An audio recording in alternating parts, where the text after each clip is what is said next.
प्यारे भक्तों, अगर आप में दम है तो इस नवरात्रि में किसी भी दिन इस देव वृक्ष को बिना किसी को बताए चुपचाप छूकर इस मंत्र को बोलकर चले आना। कंगाल भी बनेगा धनवान, इतनी धन दौलत आएगी कि संभाल नहीं पाओगे। जन्मों जन्मांतर की गरीबी तत्काल हो जाएगी दूर। विश्वास नहीं तो इस चैत्र नवरात्रि में किसी भी दिन प्रैक्टिकल करके देख लेना। भक्तों, आज के इस वीडियो में हम जिन चमत्कारी देव वृक्षों के बारे में बात करने वाले हैं, उन देव वृक्षों में इस नवरात्रि में स्वयं मां दुर्गा जी का वास होता है और यह वृक्ष आपके घर के आसपास ही बड़ी आसानी से मिल जाएंगे।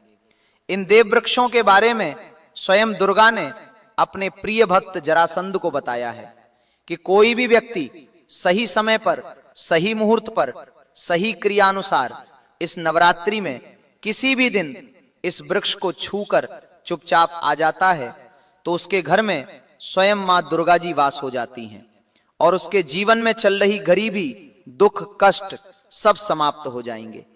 जन्म जन्मांतर की गरीबी तत्काल दूर हो जाएगी। आपका भाग्य सातों आसमान पर चढ़ जाएगा। जहां भी जाओगे धन दौलत पीछे पीछे आएगी। तो फिर आपसे एक छोटा सा अनुरोध है कि वीडियो को पूरे देखें, तभी लाभ की प्राप्ति हो सकती है। यदि आज आपने इस ज्ञानवर्धक वीडियो को बीच बीच में देखा, काट काट कर देखा, तो जीवन में आपको कभी भी सफलता हासिल नहीं होगी और आप पूरे साल परेशान ही रहोगे।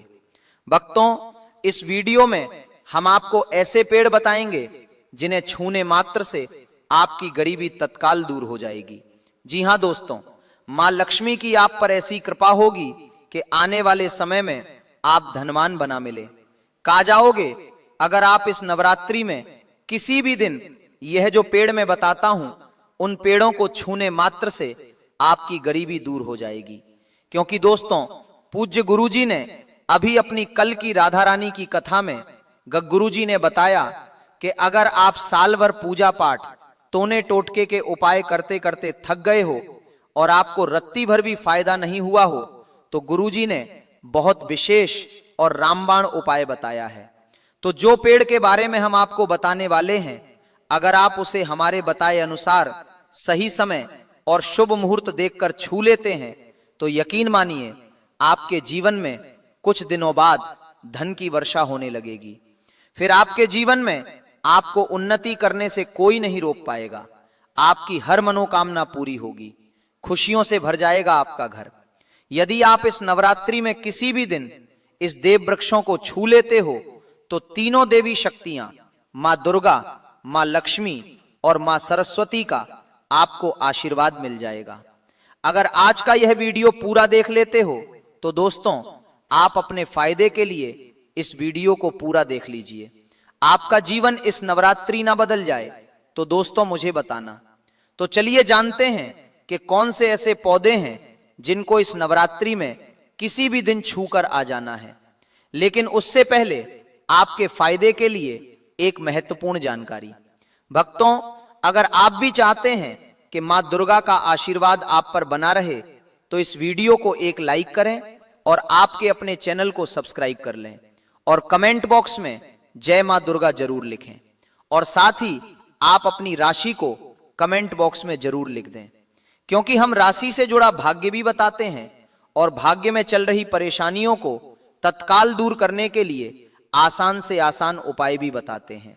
इसलिए आप अपनी राशि कमेंट बॉक्स में जरूर लिख दें। तो चलिए भक्तों, अब हम इस वीडियो पर ज्यादा बकवास ना करते हुए वीडियो को शुरू करते हैं। देखिए दोस्तों, हिंदू संस्कृति में कई तरह के पौराणिक मान्यताओं को महत्व दिया गया है कि कई ऐसे पेड़ पौधे होते हैं जो कि देव वृक्ष कहे गए हैं और काफी शुभ भी माने गए हैं। प्रकृति में मौजूद कई ऐसे पेड़ पौधे होते हैं जो कि हमारे जीवन में चल रही परेशानी को दूर कर देते हैं। खास बात यह है कि पेड़ पौधे की न सिर्फ लोग पूजा करते हैं बल्कि औषधि के रूप में भी प्रयोग करते हैं।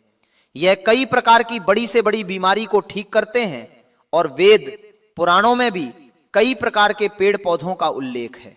भक्तों, यदि आप भी इस नवरात्रि में किसी भी दिन इन वृक्षों को छू लेते हो तो आपको मां दुर्गा का ऐसा आशीर्वाद मिलेगा जिससे कि आपके जीवन की समस्त परेशानियां दूर हो जाएंगी। दोस्तों देखिए, बात ऐसी है कि हमारा काम तो है सलाह देने का, हम तो केवल सलाह ही दे सकते हैं। अब आप इसको मानो या ना मानो, आपकी मर्जी। लेकिन भक्तों एक बात जरूर कहेंगे कि अगर मान लोगे तो आपका बेड़ा पार हो जाएगा। भक्तों ज्योतिष मान्यताओं के अनुसार गुरुजी ने कहा है कि इस नवरात्रि पर स्वयं मां दुर्गा इस चमत्कारी पौधे पर विराजमान रहेंगे, जिसकी बात आगे हम इस वीडियो में करने वाले हैं। और अगर आप इन पेड़ों को हमारे बताए अनुसार बिना अपना ज्यादा दिमाग लगाए, बिना अपनी बुद्धि चलाए इनको छू कर आ जाते हैं तो इसी से आपका बेड़ा पार हो जाएगा। और उसी वक्त तीनों देवी शक्तियां, मां दुर्गा, मां लक्ष्मी और मां सरस्वती का आशीर्वाद आपको तुरंत मिल जाएगा। फिर आपको धनवान बनने से स्वयं विधाता भी नहीं रोक पाएंगे। हम उन चमत्कारी वृक्षों को बताने से पहले हम आपको इस नवरात्रि के बारे में जानकारी दे देते हैं, ताकि आपको उन देव वृक्षों को छूने के लिए सही शुभ मुहूर्त का पता लग जाए। आइए जानते हैं नवरात्रि की सही डेट टाइम का शुभ मुहूर्त।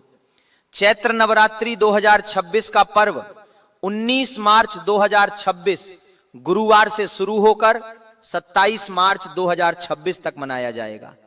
पंचांग के अनुसार चैत्र शुक्ल प्रतिपदा तिथि 19 मार्च को सुबह 652 बजे शुरू होकर 20 मार्च को सुबह 452 बजे समाप्त होगी। उदया तिथि के अनुसार 26 तक मनाया जाएगा। उदया तिथि के अनुसार 26 तक मनाया जाएगा। पंचांग के अनुसार 26 तक मनाया जाएगा। उदया तिथि के अनुसार 26 तक मनाया जाएगा। उस कलश स्थापना और मां शैलपुत्री की पूजा 19 मार्च को की जाएगी। इसलिए इस नवरात्रि में किसी भी दिन मां दुर्गा की पूजा की जा सकती है। भक्तों यदि आपको इस नवरात्रि में किसी भी दिन पेड़ पौधों को छूना है तो किसी भी टाइम आप छू कर आ सकते हो, उसमें कोई भी दिक्कत वाली बात नहीं है। चलिए अब हम आपका ज्यादा समय बर्बाद ना करते हुए बताते हैं कि कौन कौन से पेड़ पौधे को छूना चाहिए। दोस्तों हमारे हिंदू धर्म में मां दुर्गा के अनेक स्वरूप कहे गए हैं, जिसमें वृक्षों को भी मां दुर्गा के स्वरूप कहा जाता है। तो आज मैं आप लोगों को ऐसे वृक्ष के बारे में बताऊंगा जिनको इस नवरात्रि में किसी भी दिन छूना बेहद शुभकारी बताया गया है। नवरात्रि में इनको छूने मात्र से शत्रु दोष, कर्ज दोष, गरीबी दोष सब समाप्त होते हैं। नवरात्रि का दिन मां दुर्गा को प्रसन्न करने के लिए सबसे उपयुक्त दिन माना जाता है। और नवरात्रि के पावन पर्व में कुछ ऐसे वृक्ष हैं जो कि देव वृक्ष कहे गए हैं, देवी वृक्ष कहे गए हैं। यह मां दुर्गा के स्वरूप होते हैं, माता काली के स्वरूप होते हैं। और हमारे धर्म में पेड़ पौधे को देवी देवता मानकर हम इनकी पूजा करते हैं और हमें पूजा भी जरूर करनी चाहिए। विज्ञान भी कहता है पेड़ पौधे मनुष्यों को फ्री में प्राणवायु प्रदान करते हैं और पेड़ पौधे हमें ऑक्सीजन देते हैं और हमारे जो कार्बन डाइऑक्साइड होता है उसे ग्रहण करके सभी प्रकार की जितनी भी नकारात्मक चीजें होती हैं उसे अपने अंदर में स्वयं सोख लेता है और हमें ताजगी प्रदान करता है। और इस नवरात्रि में किसी भी दिन कुछ ऐसे पेड़ पौधे हमारे धर्म शास्त्र में कहे गए हैं जिनको छूने मात्र से व्यक्ति के बंद किस्मत के ताले खुल जाते हैं, व्यक्ति का सौभाग्य चमक जाता है। हमारे शास्त्रों में पेड़ पौधों को बहुत ही गुणकारी कहा जाता है क्योंकि इनमें साक्षात मां दुर्गा का वास हो है। अनेक बीमारियों का उपचार पेड़ पौधों में ही छुपा है। पेड़ पौधों में कई जड़ी बूटियां पाई जाती हैं और मां दुर्गा ने स्वयं कहा है कि वृक्षों में मैं पीपल का वृक्ष हूं। पीपल के वृक्ष को वृक्षों का राजा कहा जाता है क्योंकि पीपल वृक्ष की जो आयु होती है सबसे ज्यादा होती है, सबसे अत्यधिक होती है। पीपल वृक्ष सर्वशक्तिमान होता है, पूजा पाठ में अत्यधिक इसका महत्व होता है। तो चलिए आज मैं आप लोगों को इस नवरात्रि में छुए जाने वाले वृक्ष के बारे में बताऊंगा। तो कमेंट में जय माता दी अवश्य लिख दीजिए क्योंकि जब मां दुर्गा का नाम लिखा या बोला जाता है तो मां दुर्गा उस व्यक्ति से बहुत ही जल्दी प्रसन्न हो जाती है। दोस्तों हमारे धर्मशास्त्र में अनेक ऐसे वृक्ष हैं जिन्हें कल्याणकारी और मंगलकारी माना गया है। यह है वृक्ष केवल पर्यावरण के लिए नहीं बल्कि हमारे जीवन के लिए भी बेहद महत्वपूर्ण होते हैं। खासकर अगर आप इन वृक्षों को छूते हैं तो आपकी सारी परेशानियां, कष्ट, दुख और तकलीफें खत्म हो जाती हैं। नवरात्रि के दिन इन वृक्षों का असर कई गुना बढ़ जाता है। इस दिन शक्ति धरती लोक में आ जाती है और इस दिन हर वस्तु में प्राण और चेतना का संचार होता है। जब यह शक्ति पूरे ब्रह्मांड में फैली होती है तो जितने भी पेड़ पौधे, जीव जंतु और चल अचल वस्तुएं हैं, सब में शक्ति जागृत हो जाती है। इस विशेष समय में भक्तों, आज मैं आपको 4 से 5 देव वृक्षों के बारे में बताने जा रहा हूं जिन्हें हमारे धर्मशास्त्र में बहुत महत्वपूर्ण माना गया है। यह चारों वृक्ष आपके जीवन में सुख, समृद्धि और खुशहाली लाने के लिए बेहद प्रभावशाली होते हैं। इसलिए इस वीडियो को ध्यान से देखना, क्योंकि अगर आपने इसे बीच में काट कर देखा तो बाद में आपको पछताना पड़ सकता है। इस नवरात्रि में किसी भी दिन का पर्व ऐसा है जब आपको लंबी लंबी पूजा पाठ करने की जरूरत नहीं होती। बस अगर आप इन विशेष वृक्षों को नवरात्रि के किसी भी दिन सही तरीके से छू लेते हैं और मां दुर्गा का आशीर्वाद लेते हैं तो आपकी सारी समस्याएं और गरीबी खत्म हो सकती हैं। यह वृक्ष इतने शक्तिशाली होते हैं कि आप अपनी समस्याएं आंखों से इनका असर देख सकते हैं। और खास बात यह है कि यह सारे देव वृक्ष आपके आसपास आसानी से मिल सकते हैं, तो आप इन्हें अपने घर के पास से ही ढूंढ सकते हैं।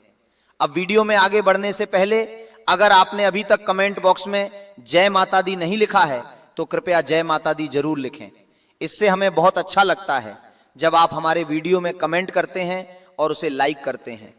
इससे हमारा मनोबल बढ़ता है और हम और भी अच्छी जानकारी आपके लिए लेकर आते हैं। तो अब हम बात करते हैं कि कौन से वे 3 वृक्ष हैं जिन्हें हमें इस नवरात्रि में किसी भी दिन छू कर आना चाहिए। यह वृक्ष ना सिर्फ आपके जीवन को खुशहाल बनाते हैं बल्कि आपकी गरीबी और दुख दर्द को भी समाप्त कर देते हैं। इसीलिए मैं चाहूंगा कि आप सब इस नवरात्रि में इन वृक्षों की पूजा जरूर करें और इन्हें छुएं, क्योंकि इस दिन इन वृक्षों की पूजा करने से आपको अनगिनत लाभ मिल सकते हैं। चलिए भक्तों, अब हम जानते हैं कि वे देव वृक्ष कौन से हैं जिन्हें छूने से हमारी गरीबी खत्म हो जाती है और जीवन में सुख समृद्धि का आगमन होता है। पहला वृक्ष है बेल का वृक्ष, जिसे हम खास तौर पर पूजा में इस्तेमाल करते हैं। नवरात्रि में किसी भी दिन बेल का पेड़ सबसे महत्वपूर्ण माना जाता है। मां दुर्गा को बेल के पत्ते अत्यंत प्रिय ये हैं और उन्हें मां दुर्गा के मंदिर में बेल पत्र अर्पित करने से विशेष पुण्य की प्राप्ति होती है। बेल का पेड़ मां दुर्गा के पूजन के लिए अत्यधिक पवित्र माना जाता है। बेल के पत्तों का उपयोग मां दुर्गा के पूजन में विशेष रूप से किया जाता है। बेल का वृक्ष मां पार्वती के पसीने से उत्पन्न हुआ और स्कंद पुराण के अनुसार यह वृक्ष देवी स्वरूप माना गया है, यानी यह नवदुर्गा के स्वरूप है। स्कंद पुराण की कथा में कहा गया है कि बेल वृक्ष की जड़ में, गिरजा तनों में, माहेश्वरी शाखाओं में, दक्षिणाय नमः में, माता पार्वती फलों में, कात्यायनी फूलों में, गौरी और इस वृक्ष के संपूर्ण शरीर में मां लक्ष्मी जी का वास होता है। माता पार्वती के पसीने से उत्पन्न होने के कारण यह पेड़ कई देवी देवताओं का स्वरूप माना जाता है। इसलिए यह वृक्ष धार्मिक रूप से अत्यंत महत्वपूर्ण है। अगर आप संध्या काल में मां दुर्गा मंदिर या नव दुर्गा मंदिर के पास बेल के वृक्ष के नीचे घी का दीपक जलाते हैं तो व्यक्ति धनवान, गुणवान और पराक्रमी बनता है। इस पेड़ के स्पर्श से व्यक्ति के सभी मनोरथ पूरे होते हैं। इस पेड़ को छूने से पहले आपको एक खास मंत्र भी बोलना चाहिए। वह मंत्र है दर्शन बिल वृक्षस स्पर्शम पाप नाश अघोर पाप संहार एक बिलम मां दुर्गाए नमः। का अर्थ है कि बेल वृक्ष का दर्शन और स्पर्श करने मात्र से सभी पाप समाप्त हो जाते हैं और मां दुर्गा को चढ़ाया गया एक बेल पत्र और पापों का नाश करता है। तो इस नवरात्रि में किसी भी दिन इस बेल के वृक्ष को छूकर अपनी मनोकामना बोलिए और फिर चुपचाप आकर वापस आ जाइए। आपके सभी कष्ट, दुख और पाप समाप्त प्राप्त हो जाएंगे और आप धन, सुख और समृद्धि प्राप्त करेंगे। दोस्तों, अब मैं आपको दूसरे पौधे के बारे में बताता हूं जो भी बहुत ही महत्वपूर्ण है। यह पौधा है समी का वृक्ष। समी के वृक्ष को हमारे धर्मशास्त्र में मां जगदंबा के रूप में पूजा जाता है। यह स्वयं मां जगदंबा का स्वरूप है और इस पर मां जगदंबा साक्षात विराजमान रहती है। अगर आप इस नवरात्रि में किसी भी दिन संध्या काल में समी के वृक्ष के नीचे धूप और दीपक जलाते हैं तो आपकी सारी परेशानियां और कष्ट दूर हो जाते हैं। इसके अलावा समी की जड़ में सिंदूर डालने से व्यक्ति को अच्छे स्वास्थ्य की प्राप्ति होती है। जो लोग लंबे समय से बीमार हैं उनके लिए यह एक बहुत अच्छा उपाय है। यदि आपके घर में कोई सदस्य लंबे समय से बीमार पड़ा है तो आप उस व्यक्ति के शरीर से 7 बार सिंदूर उतारकर समी की जड़ में डाल सकते हैं। इससे उनके रोग जल्दी ठीक हो जाएंगे। इसके अलावा यदि आप बीमारी से बचना, इस दिन समी के वृक्ष के प्रभाव से आपको अपार लाभ मिल सकता है। तो इस नवरात्रि पर समी के वृक्ष का आशीर्वाद लेकर अपने जीवन में खुशहाली और समृद्धि लाएं। दोस्तों, अब हम बात करेंगे तीसरे वृक्ष की, जिसे देव वृक्ष भी कहा जाता है। यह वृक्ष है पारिजात का वृक्ष। पारिजात का वृक्ष समुद्र मंथन से उत्पन्न हुआ था और इसे देवराज इंद्र के नंदन वन में स्थापित किया गया था।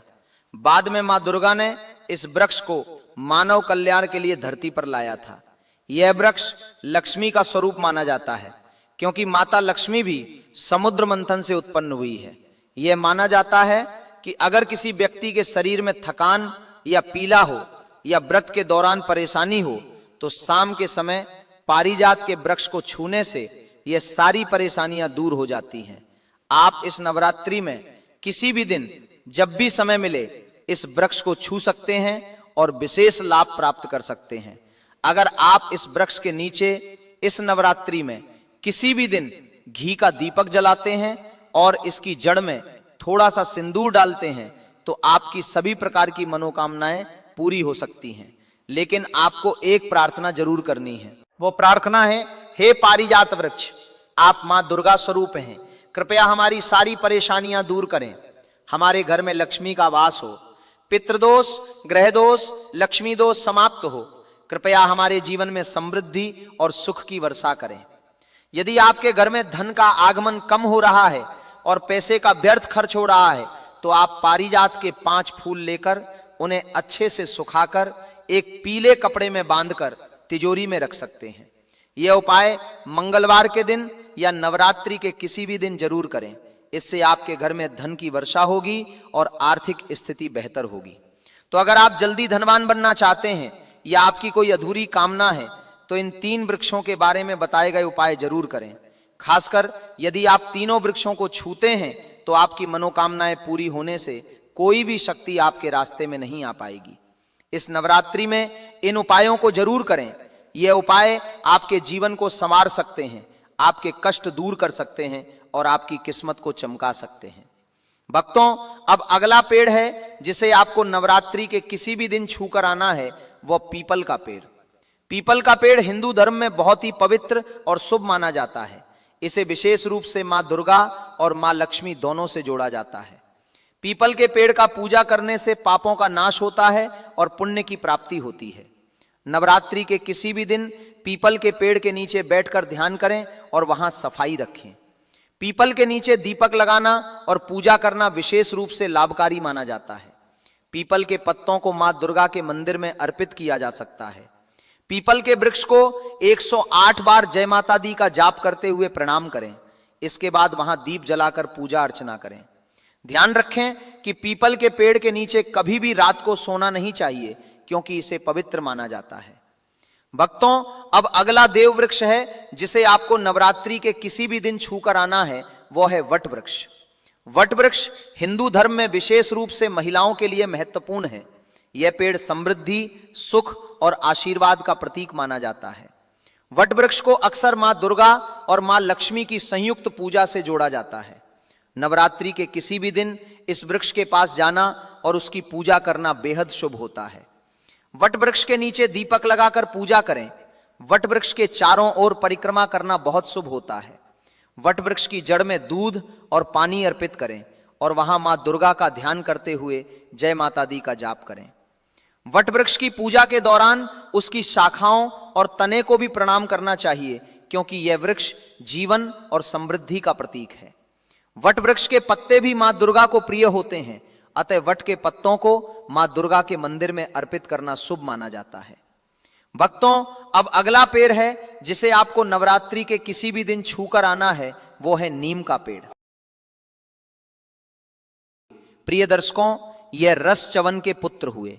रस च्यवन बड़े ही प्रख्यात रस हुए हैं हमारे, जिनका वर्णन अनेकों पुराणों में भरा हुआ है। तो मेधावी जो है तपस्या कर रहे थे। अब मंजू घोष ने सोचा कि अगर मैं इनके अधिक नजदीक चली जाऊंगी तो शायद क्या पता मुझे भस्म कर दे। तो वो दूर ही बैठ गई और दूर बैठकर ही वीणा बजाने लगी। मुनि श्रेष्ठ जो है घूमते हुए उस ओर आगे जहां पर वो ये वीणा बजा रही थी और गा रही थी, क्योंकि उसकी जो वीणा बजाने की शैली थी और जो गाना था वो बड़ा ही आकर्षक था, तो वैसे खींचे चले आ रही थी। रहते एक प्रकार पूर्ण रूप से काम प्रभाव कर गया, अर्थात कामदेव का प्रभाव हुआ।